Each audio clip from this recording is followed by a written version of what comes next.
میرے آقا کریم دی نگاہ نبوت دا مقام. ایک دن میرے آقا کریم صلی اللہ علیہ وسلم آپ باہروں تشریف لے آئے تو حضرت سید عائشہ صدیقہ رضی اللہ تعالی عنہا آپ عرض کر دیاں نے آپ دے جسم مبارک نو ہاتھ لایا, کپڑیاں نو ہاتھ لایا, بارش نہیں پی ہوندی, ہاتھ لایا تے عرض کر دیاں نے یا رسول اللہ بارش بھی ہوندی ہے تے سونے آپ دے کپڑے خشک نے,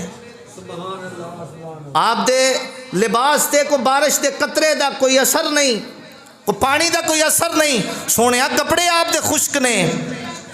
میرے آقا نے فرمایا عائشہ کتے تو اپنے سر تے میری چادر تے نہیں لئی؟ اسی بولو سبحان اللہ. صحیح حدیث پاک ہے. اے عائشہ تیرے سر تے وہ چادر تے نہیں جڑی میری ہے؟ یا رسول اللہ میں آپ دی چادر لئیے. میرے آقا نے فرمایا عائشہ اے بارش والی اے می والی جڑی گل ہے نا اے کوئی نہیں. عائشہ تیرے سر تے جدو میری چادر آئی ہے تے آ جڑی تو بارش بھی وینی ہے نا اے پانی والی بارش نہیں, اے رحمت والی بارش ہو رہی ہے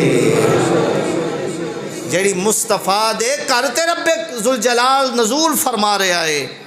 اور اپنے سر تو چادر ہٹا تے نگاہاں تو اوجھل ہو جائے گی. پتہ لگا میرے نبی علیہ الصلوۃ والسلام دی چادر رحمت اگر سیدہ عائشہ پاک دے سر تے آوے تے رب ذوالجلال اونا دیاں نگاہاں تو میں پردے اٹھا دیتا ہے.